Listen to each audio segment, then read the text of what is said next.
এমন দেশটি কোথাও খুঁজে পাবে না কো তুমি।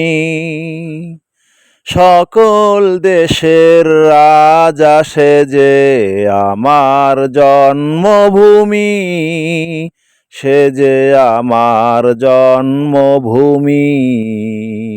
রানীর জায়গায় রাজা, এই গান শুন নাম হেরে মন খারাপ আবার করিয়েন না। ওরে বাবা রে, কি শীত খান! এই শীতের মধ্যে মাছ ধরতে পারে একমাত্র রাজারা। অপরূপ সৌন্দর্যের লীলাভূমি বাংলাদেশে কিন্তু অনেক জায়গায় আছে। এই জায়গাটা আইয়েই মুই পিছনের 30 বছরের কথা মোর মনে পড়ে গেছে, কারণ এই জায়গায় এরকম ভাবে মোরা মাছ ধরতাম আগে। বয়স যখন 50 বছরের উপরে পাড়াইয়া যায় তখন কিন্তু শুধু খালি আফসুস আর আফসুস। কি লেগে জানেন? কারণ এই ধরনের কাজ তো আর করা সম্ভব হয় না, এর লেগে শুধু আফসুস থাকতে যায়। আশা করি এই জায়গায় এসে মাছ ধরতে, এইরকম মাছ কিন্তু এই জায়গায় পায় না, এটা কিন্তু শিওর। আগের জামানায় এইরকম একটু ছোট জায়গায় খেয়াও দিলে কিন্তু মাছের অভাব হইতে না। তখন কিন্তু যারা খালি মাছ দেখতে যাইতে থাকে দুই সাইডে কিন্তু পাক্কাই এমনি দিয়ে দিতে। এখন খাড়াই শুধু দেখবেন, এরপর মাছ ধরার শেষে মাছ কিন্তু আপনি কিনতেও পারবেন না। এরা ধরে, হেরাই তো মাছ পায় না, তার আপনাদের আবার কি বেচবে? শুধু দেখকে ব্যাগ ভরে আনন্দ লইয়া বাসায় যাইবেন আর ঘরে যেয়ে বলবেন যে প্রচুর পরিমাণে মাছ ছিল।